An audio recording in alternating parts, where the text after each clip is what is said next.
Ready, start.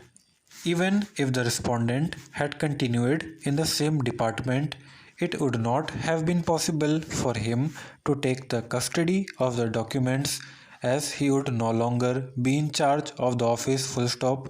Furthermore, it is evident from the letter dated 1911-2003 that the documents had to be collected from different offices and made available to the respondent full stop. This fact is so mentioned in the letter of the executive engineer full stop. In such circumstances, we are unable to accept the submission of the learned counsel for the appellants that it was possible for the respondent to make an effective representation against the charge sheet full stop.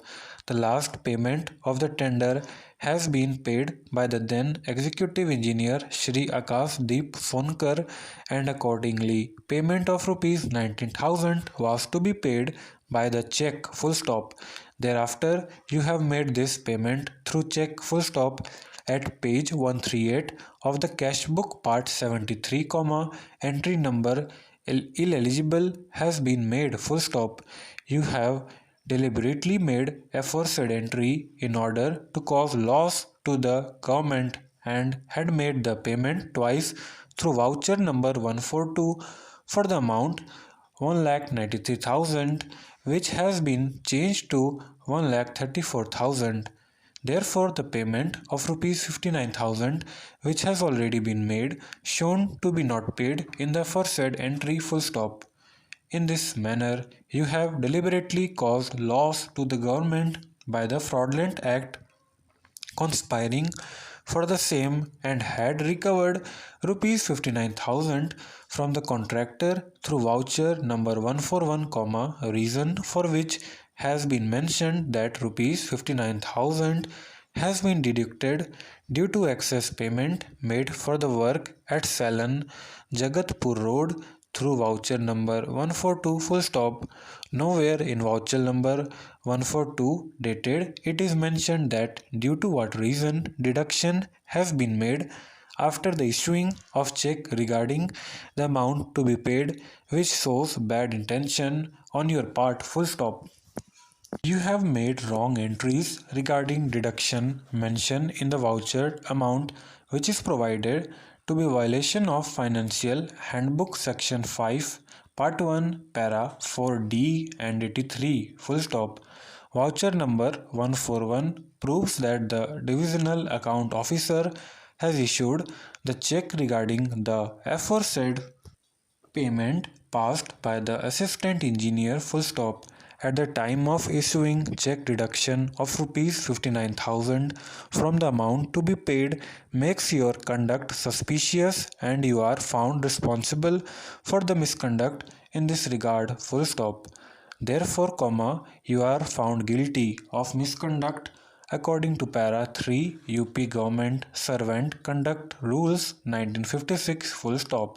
Therefore, the check has been wrongly encashed by you after making fraud entry by self-name and the amount has not been taken in cash book full stop.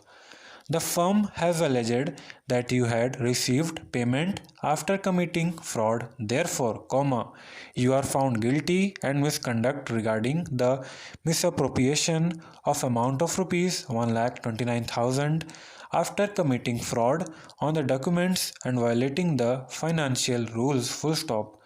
You are also held guilty for misconduct according to Para 3 UP Government Servant Conduct Rules 1956 full stop. Case number 37/98 has been instituted for adjudication between MS Indian Coal Suppliers versus Government of UP. The case has been decided according to which demand for rupees 26 lakh along with the interest has been made by the concerned firm from the department full stop. The fact has been in your knowledge that the government appeal in the aforesaid case has been rejected by the government full stop. In such situation, you had not prepared the defense regarding validity of the agreement during framing of issues in proper manner full stop. The case has been dismissed only on the ground of deficient court fees full stop.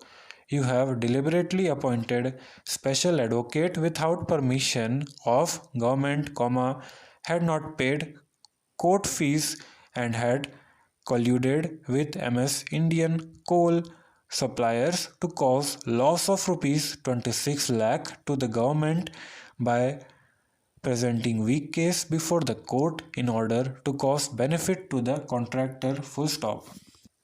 A bare perusal of the aforesaid charges shows that the three charges were based on official documents or official communications full stop. We have earlier noticed the relentless efforts made by the respondent to secure copies of the documents, which was sought to be relied upon, to prove the charges full stop. These were denied by the department in flagrant disregard of the mandate of Rule 7 of Sub-Rule 5 full stop.